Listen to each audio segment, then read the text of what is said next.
Gosselin Saint-Nicolas, votre spécialiste Jeep, sur la ligne de départ pour vous présenter Tuning Performance.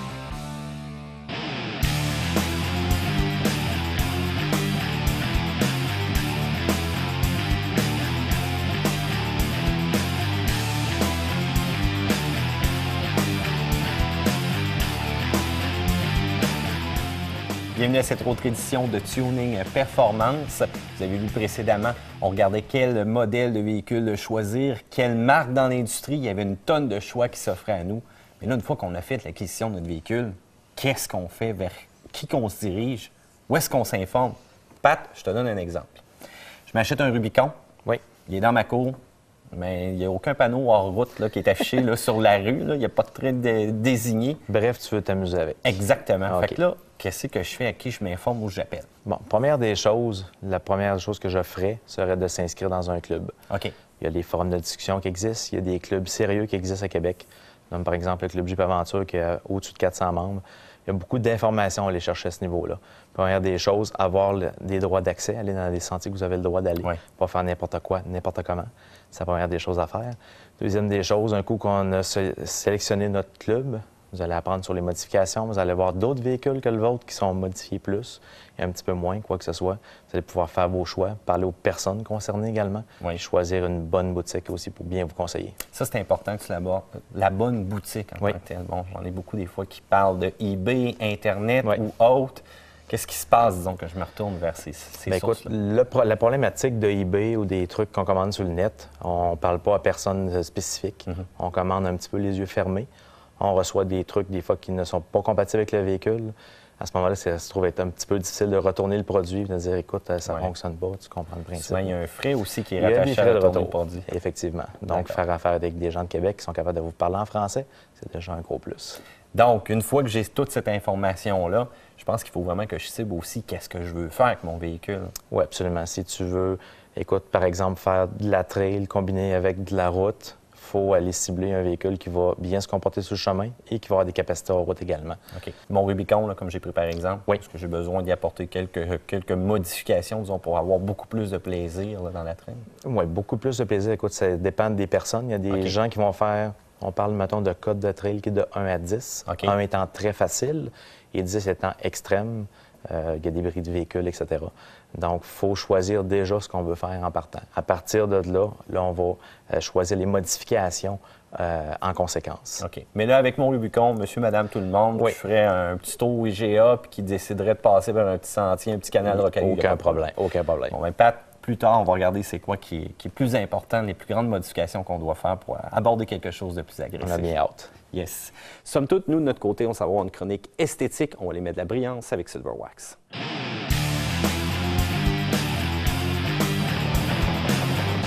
C'est toujours très beau d'avoir l'extérieur du véhicule propre, mais l'intérieur, c'est extrêmement important aussi. C'est probablement une des places les plus difficiles à entretenir. Richard, pourquoi que c'est si difficile? Bien, c'est qu'à l'intérieur d'un véhicule, on a plein de matériaux. Hein. Si on regarde l'intérieur de cette porte-là, on a un plastique, on a un stainless ici. On va tomber ici avec des insertions de cuir à l'intérieur. Du chrome en plus. On a ici du chrome, même on a de l'électronique, en tout cas des boutons pour faire actionner. Puis, les parties les plus fragiles d'un véhicule, c'est toutes les vitres qu'il y a à l'intérieur. Que ce soit pour l'indicateur de vitesse. Exact, c'est lui que j'allais mentionner parce que c'est lui qu'on regarde souvent aussi. Hein? Oui, la radio, etc. Quand on prend des produits trop forts pour nettoyer tout, parce que là, on a plusieurs types de surfaces. Souvent, on est à la maison, on prend le premier produit du bar qui est marqué nettoyant pour nettoyer ça. Première chose qu'on marque après un certain temps, c'est blanchi. Oui, effectivement. C'est pas beau, ça vient collant aussi. Ah, j'ai vu ça souvent, des volants collants, carrément. Ouais. Ouais. Donc, Silver Wax a sorti quoi comme produit pour remédier à cette situation-là? Le nouveau nettoyant Silver Wax, il est fait pour toutes les surfaces. Et ce qui est intéressant, c'est qu'il ne peut pas endommager absolument rien. Il ne peut pas assécher un cuir, un plastique, n'importe quoi à l'intérieur. Je pourrais même laver des bancs en cuir, des bancs en tissu avec, si je voudrais, en surface, bien entendu, pour enlever une saleté de surface, mais ça n'endommage pas du tout. Donc, c'est un peu le produit qu'on va prendre dans notre nettoyage hebdomadaire pour vraiment juste en avoir un, disons, dans notre bâche et faire tout notre intérieur au complet. Exactement. Un coup qu'on a terminé, la seule chose qui reste à faire, c'est de mettre un protecteur de plastique dessus. Ceux qui veulent avoir un beau tableau de bord, brillant ou d'un aspect neuf, c'est la seule chose qui reste à faire. C'est pour ça que ce nettoyant-là, c'est magique. aussi. Est-ce que c'est prêt tout de suite à être utilisé, cet vaporisateur? Oui, il est déjà balancé. Les chimistes chez nous ont balancé la formule pour qu'on n'aille absolument rien. On n'ajoute pas d'eau ou c'est pas bien concentré, c'est prêt à être utilisé. D'accord. Ça dure très longtemps encore une fois? Absolument. On a pour longtemps une bouteille. On fait probablement tout l'été. L'odeur? C'est frais. C'est réellement, là, ça rafraîchit. Parce que c'est important, on est à l'intérieur quand même. Ah oui, absolument. C'est bon, Richard, je te remercie encore une fois. Plaisir. Le conseil esthétique vous a été présenté par Laboratoire Hygienex, fabricant des produits Silver Wax. Silver Wax, un choix brillant. Cette semaine, je vais vous parler d'une des plus prestigieuses courses de rallye raid sur la planète. Bien sûr, elle se passe en terrain hostile. J'ai nommé le fameux Dakar. L'aventure a débuté en 1977, imaginez. C'est un certain monsieur Thierry Sabine. Lui, il faisait de la moto, puis il a eu une expérience inoubliable dans le désert de la Libye. Lorsqu'il est revenu en France, il a imaginé un parcours, mais un parcours cette fois-ci qui partait de l'Europe. Donc le tracé rejoignait bien sûr le fameux Dakar en Mauritanie. Le fondateur a associé une des plus belles devises en sport automobile. C'est un défi pour ceux qui partent, mais imaginez, c'est du rêve pour ceux qui restent. Bien sûr, le Paris-Dakar, au cours des années, a eu quelques mésaventures. On parle bien sûr de l'année 2008, avec tous les attentats qu'il y a eu en Mauritanie. Bien, l'édition a été annulée. Et c'est pour ça que depuis 2009, on ne dit plus bien sûr le Paris-Dakar, mais on parle du Dakar parce que la course se passe de l'Argentine jusqu'au Chili. Mais soyez sans crainte, le spectacle n'en est pas pour autant diminuer. Et si vous voulez vous gâter, voir des images, des photos et des vidéos, bien, je vous invite à aller visiter le site Internet du Dakar.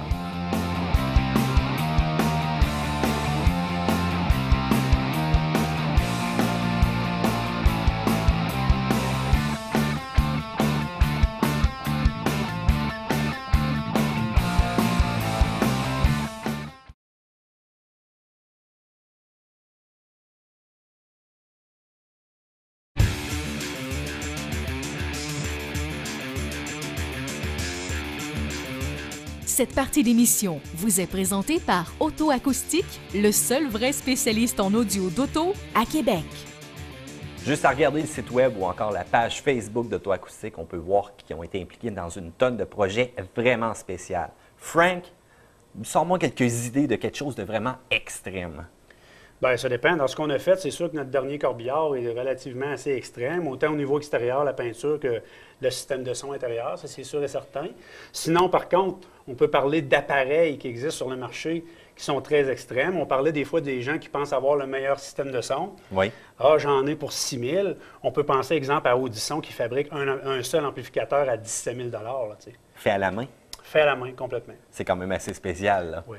Qu'est-ce qu'il y aurait comme d'autres pièces aussi qu'on pourrait ajouter de ce côté-là? Écoute, exemple, si on partait du radio, Kenwood Excellon, encore une fois, fait un radio à 2000 qui fonctionne avec commande vocale, avec la navigation 3D, avec, bon, je pourrais t'en nommer jusqu'à demain. Les subwoofers carrés, JL Audio, Kicker, très, très bonne définition, très, très haut niveau de développement, en fait, pour ces compagnies-là. Bien, parlons-en justement. Je pense que ces gros morceaux-là permettent de raffiner, autrement dit, les produits un peu plus abordables. La plupart des compagnies sérieuses font des modèles vedettes, qu'on va appeler, où ils mettent beaucoup, beaucoup d'années de développement. Exemple, je te parlais du sub carré de Kicker, le L7, ça a pris 7 ans de développement pour arriver au produit final. Okay. Ces 7 années-là ont servi à fabriquer naturellement tous les autres produits Kicker, entre autres les subs, jusqu'aux plus petits. Même chose pour JL Audio, que le fameux W7, il y a 16 brevets dans ce sub-là. Ces brevets-là se retrouvent aussi dans les plus petits modèles. L'amplificateur à 17 000 de Audison, c'est un très bon exemple encore une fois. On a des amplificateurs Audison à 1 000 $. Naturellement, c'est des petits bébés du gros, veut pas. Il y a plein de morceaux qui s'y retrouvent, là. Je pense que c'est là qu'on va voir aussi le sérieux d'une compagnie dans toute l'ingénierie qu'elle va y mettre, l'investissement, puis la qualité aussi qui en sort en bout de ligne. Il y a beaucoup de compagnies sur le marché qui ne font pas ce genre de développement extrême-là, qui n'ont aucun développement. Puis des fois, c'est des compagnies hyper connues. C'est un peu dommage parce que des fois, les clients se laissent prendre par ça. Ils ont l'impression d'avoir, à cause que c'est marqué un gros nom dessus, c'est hot, cette compagnie-là. Ils n'en font pas de développement, ils font rien d'extrême. Il faut faire attention à ça. Une nouvelle facette ne veut pas dire un nouvel intérieur non plus. Absolument pas. Beaucoup de compagnies travaillent seulement sur l'esthétique avec les mêmes intérieurs depuis 6 et 7 ans. Ça n'a aucun sens. François, encore une fois, ton expertise s'apparaît. Je vous le dis, je vous le répète, vous voulez parler à des experts, venez ici chez Auto Acoustique.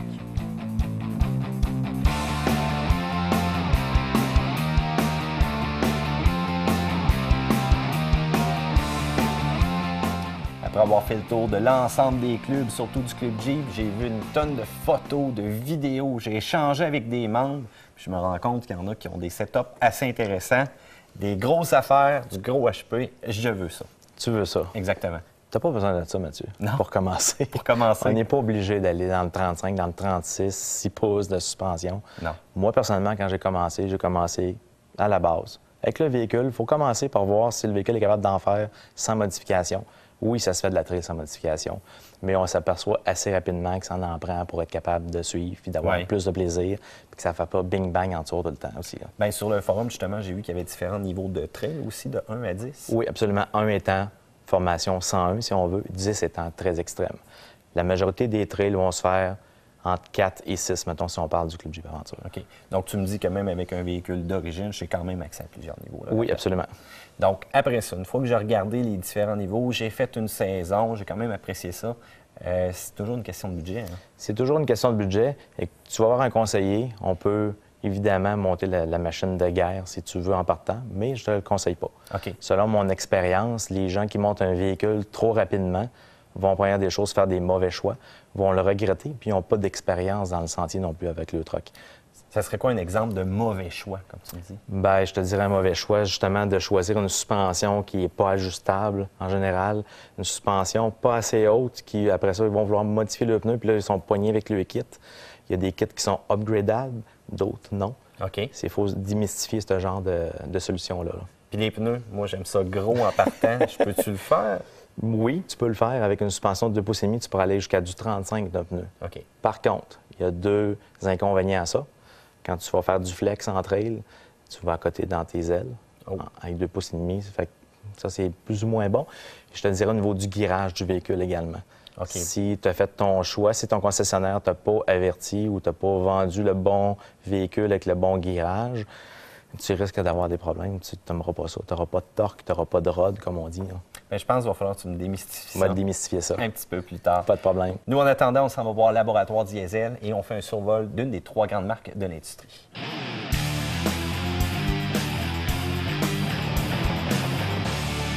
Cette semaine, on y va avec une marque des plus populaires dans l'industrie.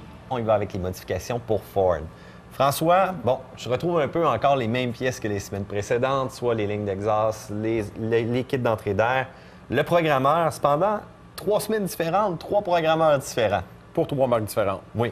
On a fait plusieurs tests, puis on a vérifié vraiment là, les plus efficaces pour chaque compagnie. Le SCT, c'est vraiment le plus efficace pour le Ford, le 6 litres spécifiquement.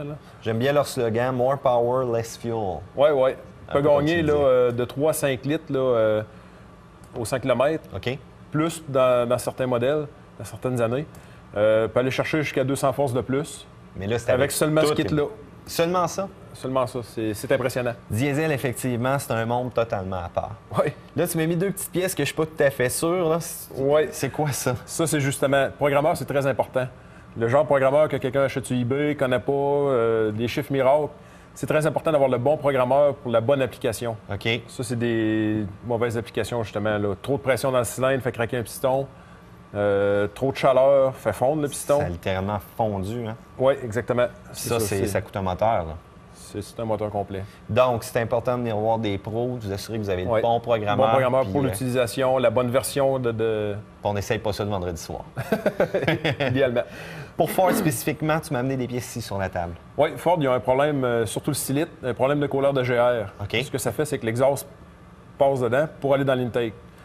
Le Prestone passe aussi dedans pour le refroidir. OK. Ils ont une problématique. Les tuyaux percent, ils se ramassent du Prestone dans l'intake. Ça fait un moteur qui ne va pas bien, qui consomme du Prestone, qui boucane blanc. Puis qui ne donne pas une tirée optimale. Exactement. Il y a des couleurs plus heavy duty, plus solides, qui existent.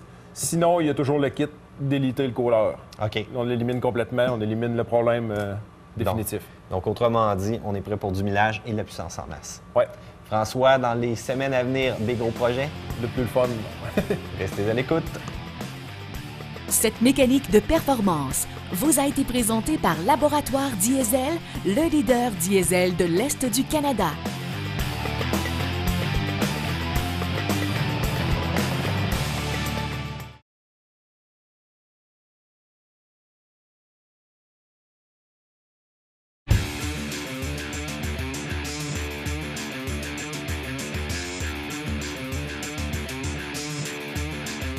C'est cette semaine qu'on va commencer vraiment les étapes de la modification de notre Jeep. Notre projet, on se dirige vers quoi? On veut orienter une machine pour aller faire de la roche, gravir des montagnes, des grosses roches, vraiment tellement énormes là, que même le Rubicon d'origine aurait eu de la misère à passer. Yves, le choix de pneus et de roues est extrêmement important quand on commence une modification extrême comme ça. C'est primordial. Tout à l'heure, on parlait de la base, et la base de tout véhicule, c'est d'abord et avant tout les pneus. Oui. Alors, ici, chez GR Suspension, on démarre le projet avec du 36. C'est énorme. C'est énorme, et comme c'est énorme, il faudra que tout se suive. Il y a une logique à tout. Si j'ai un pneu de 36, il en aura de pair également pour les suspensions. Alors, tout au cours du cheminement et de la modification, on va voir là où va nous amener ce fameux gros pneu de 36. Et puis, bien sûr, qu'on l'a choisi, tu le vois, dans des teintes mat noires. Pour la roue, oui. Ben oui, pour la roue, bien sûr, qui, elle, est en acier. Donc, solidité, capacité aussi de camoufler si j'ai un bris ou quoi que ce soit. J'ai un petit peu plus de modifications disponibles à partir de là. Oui. Puis le modèle du pneu en tant que tel, c'est un Super Swamper High Rock. Les capacités au niveau du flanc, c'est extrêmement résistant. Donc, même une roche très pointue qui irait pousser sur le pneu, il va rester totalement en place. À déconseiller totalement cependant sur la route, ça va fondre dans le temps de le dire. Unidirectionnelle, la chape du pneu, elle est modifiée. Oui. Alors, ça lui permet, comme tu viens de le dire, beaucoup plus de solidité. Effectivement. Donc, prochaine étape, on déshabille au complet le Jeep et on s'attaque à la suspension.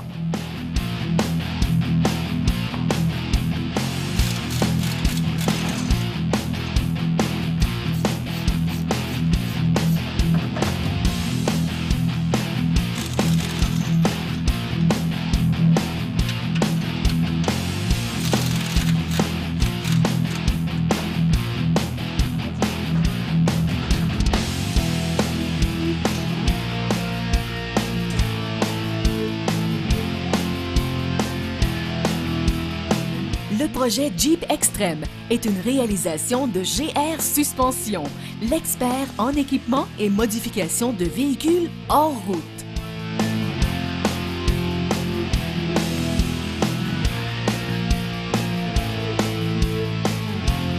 À chaque début de saison, le Club Jeep Aventure organise une journée de formation pour ses nouveaux membres ainsi que les débutants en matière de conduite hors route. Cette activité se déroule sur le site du Sentier Formation 101, situé devant la concession d'Automobile Gosselin à Saint-Nicolas.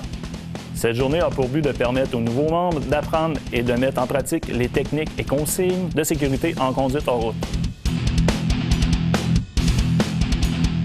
Plusieurs ateliers sont offerts au courant de cette journée. Techniques de conduite, techniques de treuil, communication en sentier, règles de sécurité et encore plusieurs autres. Gagnant en popularité avec plus de 100 Jeeps, cette journée de formation 101 aura lieu également dans la région de Montréal cette année.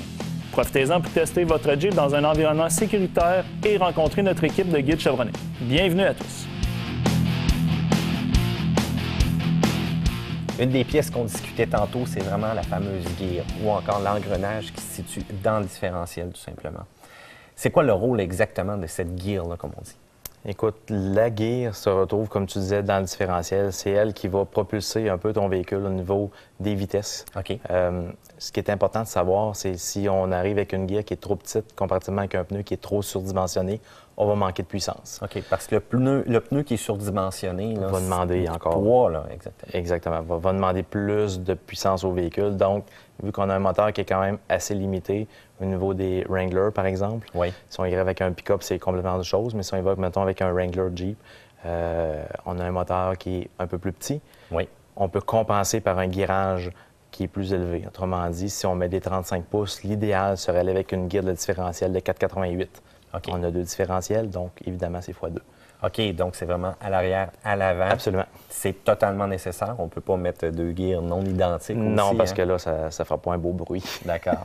Donc, autrement dit, on a changé les gears. Ça ne va pas chercher plus de puissance. C'est tout simplement, disons, le rapport entre la transmission. Mais là, si je change, comme tu me l'expliques, je vais avoir moins de haute, moins de vitesse maximale. Oui, effectivement. On ne rentrera pas la 6e souvent, comme on dit. Ah oui? OK. Mais ça va être beaucoup plus le fun à conduire à tous les jours, sur le départ surtout également.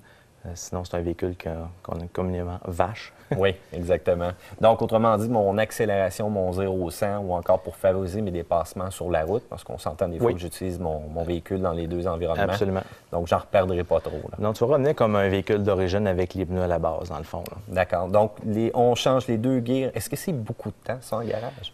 Oui, je te dirais à peu près 10 heures d'installation environ. C'est quand même assez majeur. Oui, c'est une bonne job, mais c'est l'ajustement qui peut être assez complexe. Ça peut aller super bien, comme ça peut être un peu plus long. Est-ce que tu as des compagnies préférées là-dedans? Precision Gear, Alloy USA. Okay. Motive Gear en fait des très bonnes également. G2. Il y en a plusieurs. Il n'y a pas vraiment beaucoup de qualités différentes. C'est tout à peu près la même chose. Bon, bien, avec toutes ces informations-là, on est prêt vraiment, encore une fois, à aller dans le gros sentier. Pour monter tes gros pneus. Effectivement. Tu as raison, très bon point. Donc, comme vous avez vu au courant de cette émission-là, c'est pas nécessaire de voir des gros projets tout de suite. Prenez votre temps, développez votre projet, planifiez-vous un budget, puis écoutez comme il faut les guides qui sont là pour vous démontrer comment ça se passe en route. Pratiquez-vous, fait comme ça, vous allez être sûr d'avoir aucun imprévu. Je vous dis à la semaine prochaine pour une autre émission de Tuning Performance.